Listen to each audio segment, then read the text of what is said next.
भारतीय संविधान भारत देश की शान है, भारतीय संविधान। तो अंबेडकर जयंती का मकसद भी यही होना चाहिए कि अंबेडकर जी और अंबेडकर जी के दिए गए संविधान के प्रति हम जागरूक हों, संवैधानिक मूल्यों का प्रचार करें। तो सबसे पहले हम जानेंगे संविधान होता क्या है। तो संविधान किसी भी देश के शासन व्यवस्था को चलाने का सबसे मुख्य और लिखित आधारभूत लिखित दस्तावेज होता है, जो आर्टिकल से मिलकर बना होता है। कहते हैं ना कि दर्जनों भाषा सैकड़ों विधि हजारों विधान है, कि दर्जनों भाषा सैकड़ों विधि हजारों आर्टिकल हजारों विधान है, जो सबको जोड़ कर रखा है वो भारत का संविधान है, वे भारत का संविधान। बहुत अच्छा। अब हम बात करेंगे आर्टिकल 13 और 32 का, जिसे डॉक्टर भीमराव अंबेडकर जी भी सबसे महत्वपूर्ण आर्टिकल मानते थे। तो इस जो आर्टिकल है यह सुनिश्चित करता है कि किसी भी व्यक्ति का मूल अधिकार मतलब समानता का अधिकार, स्वतंत्रता का अधिकार, धार्मिक स्वाधीनता का अधिकार, अभिव्यक्ति का अधिकार, अपनी बातों को निडरता पूर्वक रखने का अधिकार, तो ये सब मूल अधिकार हैं जो कि आर्टिकल 13 ये सारी बातों को सुनिश्चित करता है।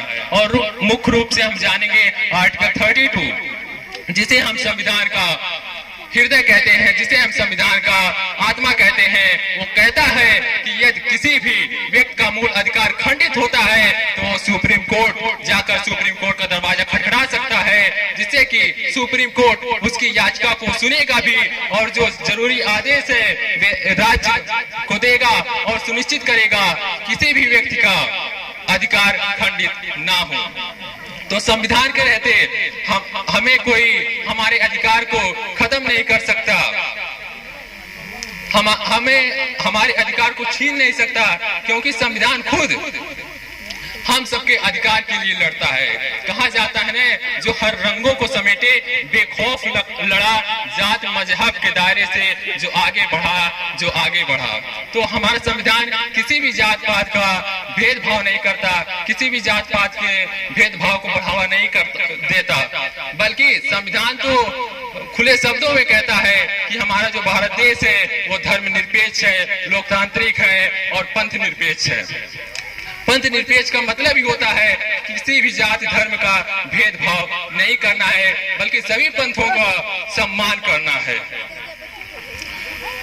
तो हमें संविधान का भगत होने के कारण, संविधान के पालन करने वाले के कारण हमें किसी भी जात पात का ठेस नहीं पहुंचाना है, बल्कि हमें खूब मेहनत करके, खूब संघर्ष कर डॉक्टर भीमराव अंबेडकर जी के सपनों को साकार करना है, जिससे कि हम अपने कुल, अपने समाज के का भी नाम कर पाएंगे।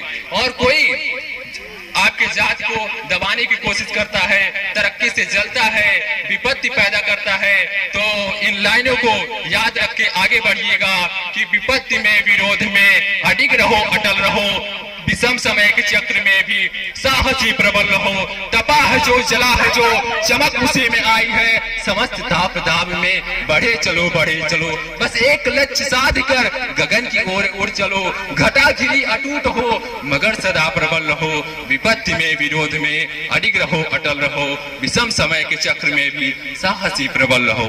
और जो लोग कहें आज बस कि संविधान को हम मिटा देंगे, तो उनसे इन्हीं साहसी प्रबलता के साथ उनसे कहने में आप सक्षम रहिए कि दुनिया की कोई ताकत संविधान को मिटा नहीं सकती। क्योंकि हाँ, वो अलग बात है कि आर्टिकल 368 जो पार्ट 20 का हिस्सा है, उसके तहत संविधान का संशोधन किया जा सकता है, लेकिन जो कॉन्स्टिट्यूशन का बेसिक स्ट्रक्चर जो कहता है कि हम लोकतांत्रिक हैं, गणराज्य हैं, धर्मनिरपेक्ष है, उसे कोई चाहकर भी नहीं बदल सकता।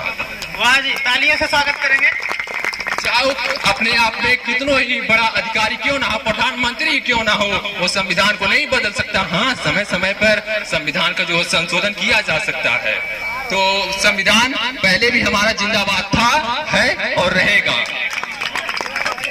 कहते हैं ना कि रास्ते भी जानता हूँ, चलना भी जानता हूँ, कि रास्ता भी जानता हूँ, चलना भी जानता हूँ, मैं आग हूँ, तबीयत से जलना भी जानता हूँ। बहुत सुंदर, बहुत सुंदर। मुझे मोम ना समझो जो झट से पिघल जाऊंगा, कि मुझे मोम ना समझो कि जो झट से पिघल जाऊंगा। अरे मैं सूरज हूँ, डूब कर निकलना भी जानता हूँ, डूब कर निकलना भी जानता हूँ। तो हम युवाओं को इस संविधान को बचाने के लिए, इस संविधान को बढ़ावा देने के लिए आना होगा, आगे आना होगा।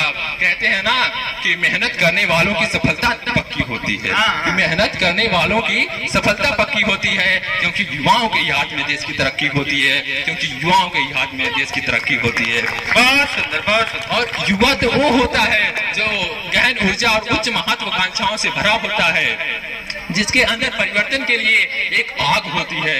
और हमारे देश में युवा उम्र से नहीं बल्कि दृष्टिकोण से जाने जाते हैं।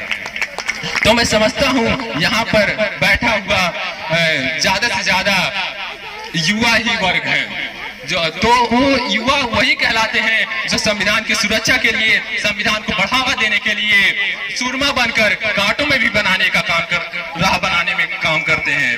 कहा जाता है ने, विपत्ति जब आती है कायर को दहलाती है, सूरमा नहीं विचलित होते, क्षण एक नहीं धीरज खोते, कि क्षण एक नहीं धीरज खोते, विघ्नों को गले लगाते हैं, कांटों में राह बनाते हैं, कांटों में राह बनाते हैं। बहुत अच्छे, बहुत अच्छे। हमें विश्वास है कि हम ही आप में से युवा पढ़ लिख कर आगे बढ़कर शिक्षा का दीपक जलाकर सांसद भवन तक का सफर अपना तय कर पाएगा और परिवर्तन भी लाएगा, चाहे वो शिक्षा के क्षेत्रों में हो, चाहे वो सुरक्षा के क्षेत्रों में हो।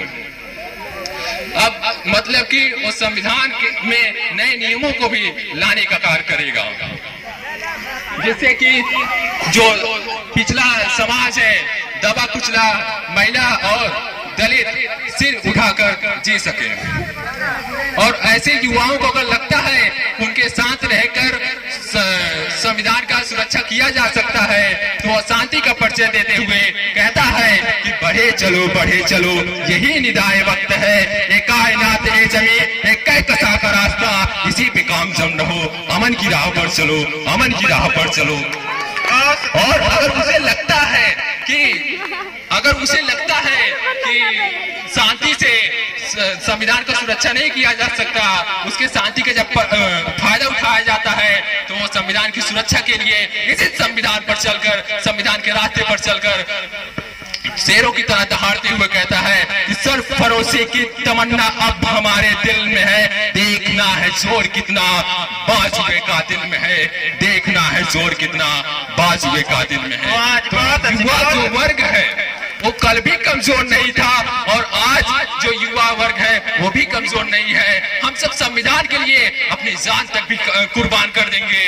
और अगर संविधान को बढ़ावा देने में अगर बाधाएं पैदा होती हैं, तो हम एक साथ मिलकर, एक साथ कदम मिलाकर कहेंगे कि बाधाएं आती हैं तो आए, कि बाधाएं आती हैं आए, घिरे परले की घोर घटाए, पांव के नीचे अंगारे, सिर पर बरसे यदि ज्वालाएं, निज हाथों में हंसते हंसते आग लगाकर चलना होगा, कदम मिलाकर चलना होगा, कदम मिलाकर चलना होगा।